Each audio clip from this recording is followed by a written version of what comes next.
Hello guys, how are you all doing? Welcome to Ben's Journey channel, and today I want to talk about how I felt 1 week before my surgery. So we need to go almost 10 months ago to the point in time where I was about 1 week before my surgery. I knew that I'm gonna do it in India, and I knew that I'm gonna do my tibia.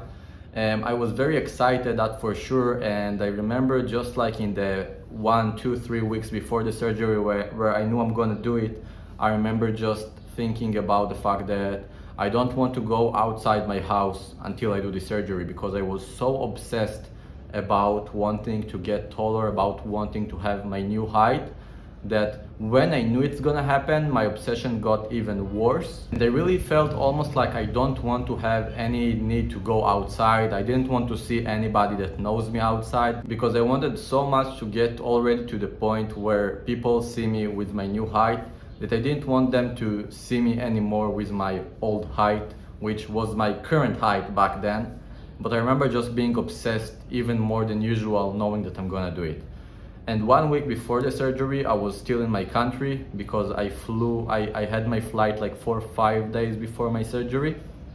So 1 week before, I was in my country still, and obviously I tried not to think about the bad stuff, about like the scary stuff of like maybe complications, maybe breaking your bone and stuff like that. The only thing I tried to think about was the positive, about getting taller, about people seeing me with my new height, about all this kind of stuff. And I remember things really starting to kick in when I was on the plane to India. I remember just being on a plane with a lot of other Indians guys, and meeting like a really nice Indian guy who sat next to me, and we talked throughout all the flight.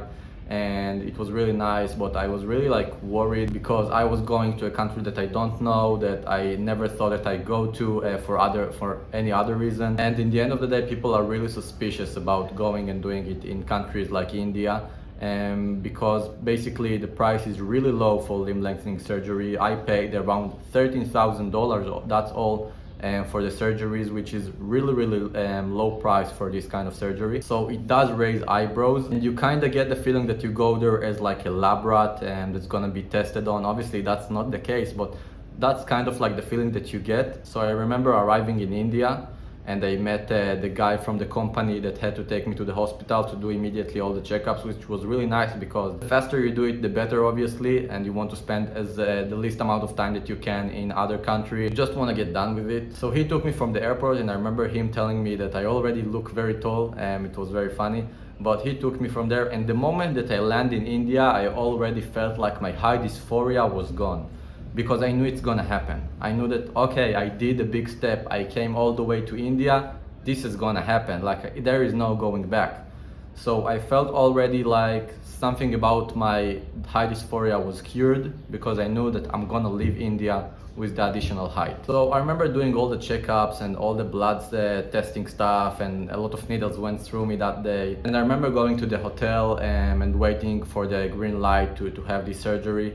And in that I had like 1 or 2 nights of waiting, and then everything was done, and I had to go to the hospital, and I had to like spend around 1 night in the hospital, and in the morning they will do the surgery. So I remember the last day before the surgery, everything really started to kick in, and really thinking about the fact that that's like the last time I see my legs healthy before I break them on purpose. It's not like they're gonna just break like from accident. You're just come as a healthy person who can run, who can sprint, who can do all this kind of stuff. You're gonna break your bones deliberately, obviously to get taller, but that's a very scary thought. And I knew that I had this surgery in the morning, and that means going to sleep knowing that in the morning I'll need to wake up to get my legs broken. So in the last night, I really started to think about like, maybe I don't want to do this, maybe it's too scary, maybe I don't want to feel like my legs are getting broken. That's a very scary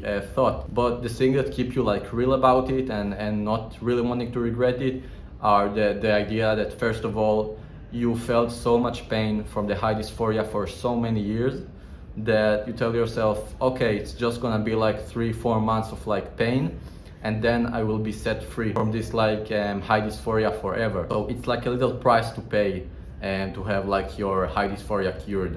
So you think about that, and you also think about the money. You already spent the money, you already in the hospital, So you're gonna lose a lot of money if you decide all of a sudden that you're gonna just like ditch it and not gonna do it in the last moment.